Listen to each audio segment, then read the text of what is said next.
There should be a culture in place where people can ask the right question and question their supervisor or their employer in a way that doesn't feel like they're threatening their position within that organization or within that project, so that they can keep working on it and everybody can keep working on it.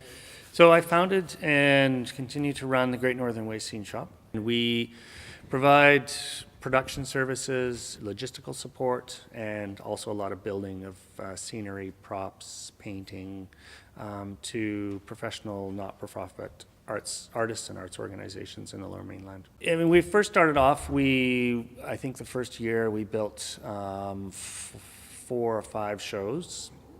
A little bit more than 10 years later, we are building between 40 and 50 shows a year. People come to us with designs. We'll walk them through the process of going from that initial concept into its final realization as a physical object. So the risks are going to either be in the producing of that physical concept, or in installing it, or in just navigating it through and around people. Probably the biggest thing that I do is empower your employees. I mean, I physically can't be on the shop floor all the time. I can't be observing them. I can't be monitoring them. I can't be reminding them. So you have to educate your employees to make responsible decisions. I mean, one of the things that I always say to everybody, and I always say that is that there's no dumb question. And if you have a culture within your organization that is empowered to ask questions of everybody, they'll question me, they'll question supervisors to say, is this the right way to do it? And I like to think that we have engendered that kind of culture within our organization. And I think that actually saves a lot of stupid accidents. Other times it's, making sure that they are not stressed out, that they don't have fatigue, that they're, that they're approaching the project with a clear and sound mind, and they understand the steps that they have to go through. Majority of accidents are either through fatigue, unawareness, not paying attention, or inexperienced operators. The younger workers are enamored with the sort of cowboy history that the arts has. You working 14-hour days is not actually safe nor productive, and you're working slower and you're just going to hurt yourself. And the times that we've had injuries, it's been people that have been fatigued or have been young and doing things stupidly and without awareness. A large organization has the resources there to ensure that something is safe, and they're again responsible enough to know that that's what's happening and that they'll take the steps necessary. It's the smaller organizations that come to you with their beautiful designs and their really strong concepts. They're so invested in it emotionally.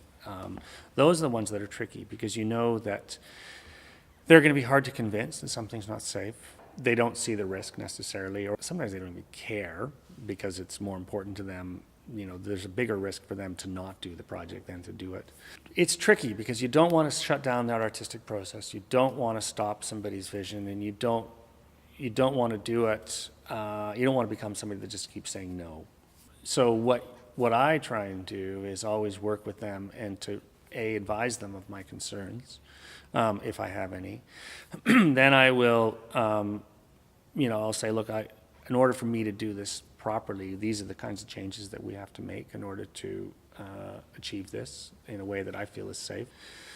I mean, the other side of the coin is, and this is, it's a conversation, not one that Actsafe needs to take place, but it's like people using fear and safety in ways that is detrimental to the project, and saying, no, that's not safe. And you go, well, actually, no, if you do it this way, and if you take these steps, it's perfectly safe.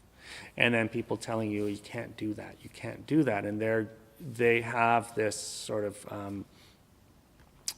culture of legislation and sort of a nanny state that is hindering, not necessarily hindering them because they don't take those risks, but it does hinder us as artistic practitioners. And that's sad. you kind of, and it also gives safety a bad name, because, safety is not here to stop us from doing things, it's to stop us from doing stupid things.